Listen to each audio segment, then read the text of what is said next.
A presença de hoje é do Master Coach e Trainer em Neurosemântica, Helder Amarante, com quem nós vamos conversar agora. O Helder, vamos conversar naturalmente traduzindo esse termo, que é um neologismo para mim e para a maioria dos nossos telespectadores, com certeza. O que vem a ser neurosemântica? Neurosemântica. Nome grande e diferente, né, Eustáquio? Diferente pelo menos, né? Neurosemântica. Neurosemântica basicamente fala de duas coisas. Sobre a semântica, que é o estudo dos significados das coisas. E neuro diz respeito a toda a parte que envolve o nosso corpo, a nossa fisiologia, as nossas emoções, tudo aquilo que envolve o nosso corpo. Então, quando a gente junta neurosemântica, basicamente nós estamos falando sobre como os nossos significados, as interpretações que a gente cria para as coisas da nossa vida, qualquer evento da nossa vida, como que isso influencia os resultados do nosso corpo, como que nós nos comportamos baseados nos nossos significados. Basicamente é isso. No interior de Minas eu acho que eles praticam muito neurosemântica. Lá os mineiros, os matutos falam um para o outro assim, não importa o que te aconteceu, importa é como você reage àquilo. Isso, mais ou menos por aí. A neurosemântica tem uma pegada para essa citação aí que diz o seguinte, o problema não é o problema é o significado que a gente dá para o problema.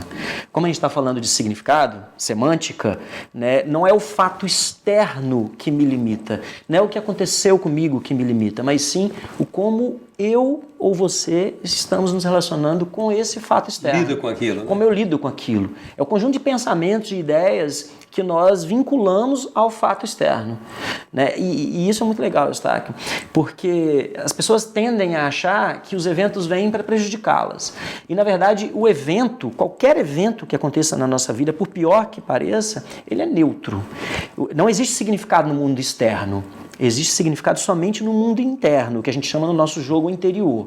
Então, nenhum evento traz em si, embutido, o significado que o evento quer que a gente tenha. Somos nós que construímos isso. Nós somos os agentes construtores dos significados da nossa vida.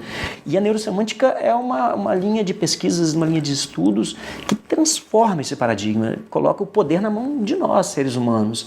Tira o poder dos eventos externos. Mas, Helder, então veja bem, então a questão de como a gente significa o evento externo. Isso. Né? E a partir daí, como é que você faz esse rastreamento ou esse mapeamento dessas repercussões internas? Ok. É muito legal para a gente definir a neurosemântica, a gente adicionar uma informação já muito conhecida do grande público que está contida na neurosemântica, que é a programação neurolinguística. Programação neurolinguística, para quem conhece e mesmo para quem não conhece, basicamente diz sobre como nós reprogramamos a nossa mente através da nossa linguagem. E a programação neurolinguística, ela sempre trabalhou com o estado primário. O que é um estado? Um estado é um conjunto de pensamentos e de emoções, de sentimentos sobre algo que aconteceu. A primeira reação emocional que nós temos, nós chamamos de estado primário na programação neurolinguística. E a programação neurolinguística trabalha somente o estado primário e eventualmente sobe 1 ou 2 níveis. A neurosemântica, ela trabalha os vários estados que estão acima do estado primário. O estado primário só está aqui por conta da história de significados que nós criamos dentro da nossa mente.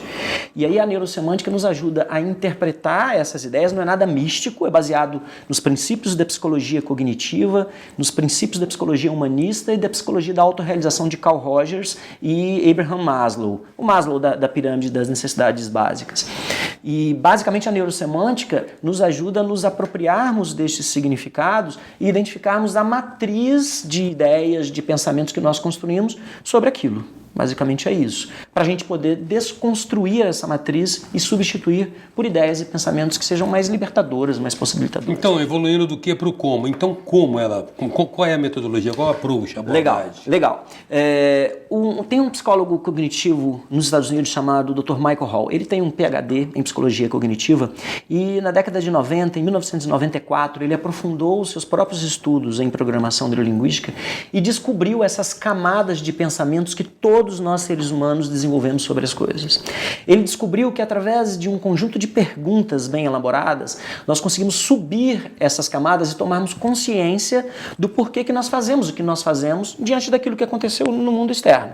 Então ele desenvolveu várias técnicas, são algumas centenas de técnicas de neurosemântica para ajudar a pessoa a explodir isso que ele chama de matriz tóxica. É esse conjunto de pensamentos que faz com que a gente tenha emoções ruins na nossa vida vida diante de qualquer coisa. Então ele montou técnicas baseadas em modelagem. O que é a modelagem dentro da programação neurolinguística e da neurosemântica? É a observação de pessoas que são excelentes, que possuem maestria em alguma área. E o Michael Hall, ele identificou pessoas que possuem maestria nas mais diversas áreas para poder verificar o que elas faziam para produzir aqueles resultados excelentes. E os modelos que ele mapeou estão contidos nas técnicas de mudança da neurosemântica. Então, por exemplo, se eu não consigo me concentrar numa leitura de um livro, nos estudos, se eu não consigo estar do lado de uma pessoa tendo uma conversa com ela inteiro naquela conversa, num estado de presença com alguém, se eu não consigo, é porque eu tenho alguma matriz dirigindo os meus pensamentos que me impedem de fazer aquilo. Então, a neurosemântica tem centenas de técnicas que ajudam a gente a mudar toda essa história cognitiva, essa história de pensamentos, de significados que nós criamos aqui. E você acessa as camadas mais abstratas pela pergunta? Sim. Pelo repertório de perguntas? Ele mapeou 80 categorias diferentes de perguntas. O Michael, ele usa como metáfora um diamante polido com várias facetas, e ele costuma dizer que cada faceta desse diamante é uma porta de acesso à nossa mente inconsciente. E essas 80 categorias de perguntas são as chaves para abrir essas portas. Então, quando nós entendemos essas perguntas, nós temos condições de abrir a porta que a gente quiser para entender o que está por cima dirigindo os nossos comportamentos. Tá? Então, nas mais diversas áreas da nossa vida, tudo é dirigido por essas matrizes. E agora a gente tem como abrir essas portas. Há um encadeamento dessas perguntas, ou elas são distintas e cada pergunta vai suscitando uma nova pergunta específica? Cada pergunta suscita uma nova pergunta específica. Basicamente é o seguinte: se tem algo que eu faço que eu não gosto, por exemplo, alguém me ultrapassa no trânsito e eu fico extremamente irritado, com raiva daquilo. Provavelmente aqui em cima eu tenho a matriz tóxica que dirige esse meu comportamento. Nós vamos fazer perguntas sobre esse meu comportamento e irritação até que eu ultrapasse essa matriz tóxica. Tá? Então, chega um momento em que esse conjunto de pensamentos limitantes se transformam em ou mais, e talvez infinitos pensamentos que justificam a presença do pensamento limitante. Tá? Então, digamos, um exemplo prático para isso, Eustáquio, se você me permite, é a pessoa que tem fobia a alguma coisa. A pessoa que tem fobia a barata, rato, carro, elevador, o que quer que seja. Quando a pessoa está diante daquilo, o primeiro estado que ela tem, na maioria das vezes, é um estado de medo. Se eu pergunto para a pessoa qual é o seu sentimento sobre esse medo, pode ser que ela responda: eu tenho raiva de ter medo. Se eu pergunto qual é o seu sentimento sobre essa raiva, pode ser que ela responda: eu tenho frustração de ter raiva de ter medo. E se a gente continua perguntando, e aqui eu só usei uma das perguntas, a do sentimento, se a gente continua perguntando, chega uma hora que a gente passa dessa matriz tóxica e encontramos um conjunto de ideias válidas, por mais bizarro que seja o comportamento básico, um conjunto de ideias válidas que justificam que eu faça aquilo, mesmo que existam outras maneiras mais apropriadas de se reagir a uma fechada no trânsito. O que faz com que elas se irritem, basicamente, é esse conjunto de ideias, de pensamentos que ela desenvolveu ao longo da vida. E a neurosemântica ajuda a desfazer isso. Hoje a presença de Helder Amarante, Master Coach, Trainer em Neurosemântica. A gente volta já.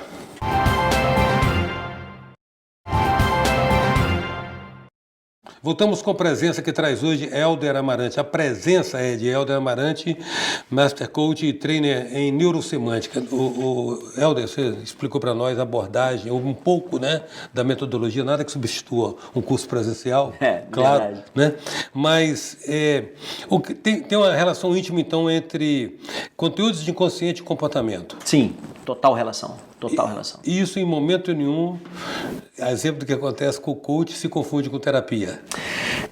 O que caracterizaria terapia numa abordagem de coaching seria aquela pessoa que redundantemente ela desmorona dentro de uma sessão, você está fazendo um trabalho de mudança cognitiva, ajudando ela a repensar sobre as ideias da vida dela, e ela não tem força do ego, ela se emociona muito e desmorona. Uma questão seria essa, ou ela ficar voltando demais em um assunto do passado, falando demais do pai, da mãe, de um trauma que ela sofreu em algum momento do passado dela. Isso caracterizaria terapia. Em um processo de coaching com neurosemântica, basicamente nós estamos ajudando a pessoa a rever essas ideias dela, verificar se há valor em manter aquele padrão e impulsioná-la a trocar aquilo por novas ideias, por novos modelos cognitivos que a aproximem dos resultados. Né? Então, não se pode dizer que é terapia, apesar de ser terapêutico. Né? A gente gosta sempre de falar isso. Não é terapia, mas é terapêutico, porque as intervenções não são feitas nos eventos passados, mas sim em como a pessoa manifesta as ideias dela hoje no presente sobre o que aconteceu com ela no passado, com foco a atingir algum resultado no futuro. E quando você faz menção à matriz tóxica ou tóxica, você está falando de um elenco de padrões negativos? Sim. Sim, isso. É um empilhamento de estados. O primeiro modelo desenvolvido pelo Michael Hall é o que ele chama de modelo de meta-estados. Meta significa acima de, além de. Para cada estado que nós temos, medo, raiva, tristeza, alegria, felicidade, realização, para cada estado nós temos um conjunto de estados superiores, que são os meta-estados. Então, se eu tenho um estado limitante, como por exemplo a tristeza ou o medo que a gente citou anteriormente, ele só está aqui porque eu tenho por cima dele os meta-estados também limitantes. E nós temos que subi-los, desconstruí-los até entender a razão daquilo ali ser mantido.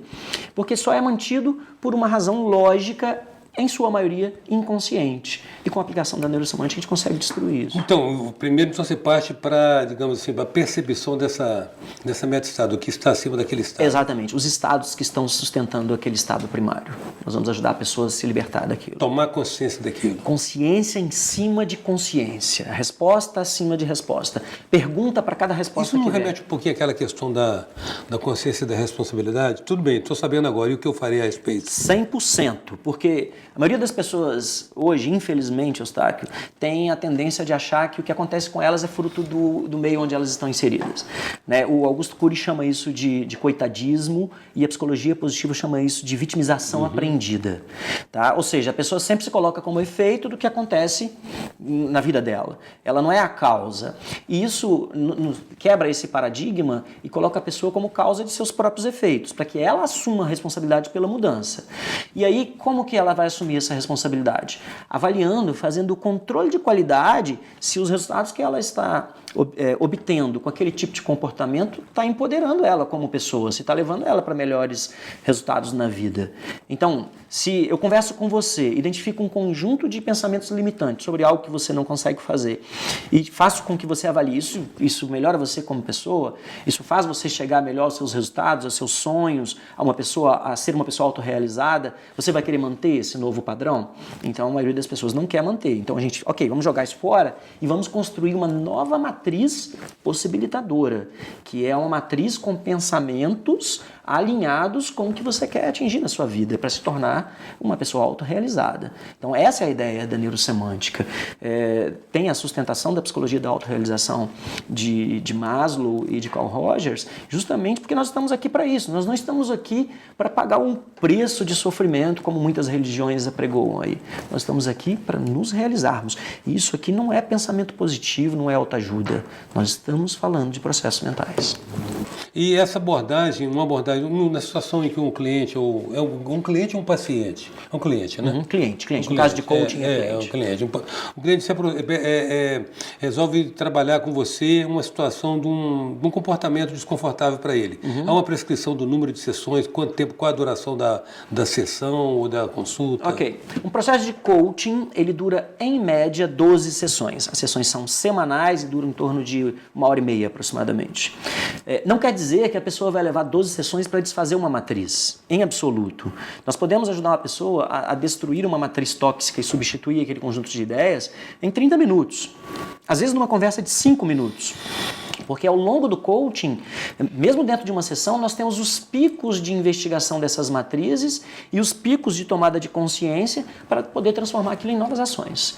Né? Então, com algumas sessões, a pessoa já consegue grandes resultados na vida dela, não precisa chegar até o final. O Helder, nosso tempo está esgotando e eu gostaria de saber de você, como é que você está fazendo formação em neurosemântica, você está fazendo atendimento, qual está sendo a proposta do seu trabalho? Okay. A Plexus, a nossa empresa aqui no Espírito Santo, ela é credenciada a dar todos os treinamentos de formação em neurosemântica. Tem um treinamento inicial que é o que ensina esse modelo de meta-estado chamado autoliderança, acessando o seu gênio pessoal. São 14 técnicas modeladas modeladas a partir de pessoas que possuem estados de excelência, que facilitam a busca por esse estado, o estado de fluxo, de melhores resultados. Nós teremos uma turma aqui em Vitória nos dias 15, 16 e 17 de julho próximo. Todos são muito bem-vindos e você também, você é nosso convidado, queremos ver você lá. Grato, com certeza farei em suas para estar lá. A presença de hoje foi de Helder Amarante, que muito contribui para nós, aumentando essa perspectiva de conhecimento a respeito de nós mesmos. Helder é Master Coach e Trainer em Neurosemântica. Até já.